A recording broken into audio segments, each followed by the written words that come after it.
हमारी खुदावंद यीशु की अंजील मुक़द्दस लूका के मुताबिक उसका छठा बाब 36 से 38 आयत तक। उस वक्त यीशु ने अपने शागिर्दों से कहा, तुम रहीम बनो जैसा तुम्हारा बाप रहीम है। ऐब ना लगाओ तो तुम पर भी ऐब ना लगाया जाएगा। मुजरिम ना ठहराओ तो तुम भी मुजरिम ना ठहराए जाओगे। बरी करो तो तुम भी बरी किए जाओगे। दो तो तुमको भी दिया जाएगा। अच्छा पैमाना दबाया हिलाया भरपूर तुम्हारे दामन में डाला जाएगा, क्योंकि जिस पैमाने से तुम नापते हो उसी से तुम्हारे लिए भी नापा जाएगा।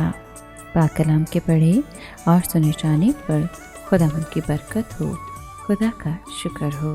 अजीज़ दोस्तों, जब कभी हम अदालतों, पंचायतों या किसी फैसला करने वाली कमेटियों या इदारों को देखते हैं तो हम बहुत बड़े हजूम को देखते हैं। हमें बड़े बड़े हजूम नज़र आते हैं, जिनमें से कुछ लोग किसी को गुनाह की सज़ा दिलाने के लिए भागते फिरते हैं। कुछ लोग बेगुनाहों को गुनाहगार ठहराने की जुस्तजू में लगे होते हैं। कुछ लोग अदालतों में अपने मतलब का ऐलान करवाना चाहते हैं।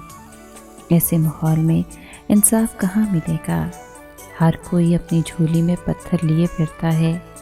हमें यीशु की तरह कोई चैलेंज करने वाला शख्स कब मिलेगा, जब वो कहेगा कि जो बेगुनाह है वो पहला पत्थर मारे। ऐसे माहौल में हमें माफ़ी और कबूलियत की सकाफत को फ़रोग़ देने की ज़रूरत है।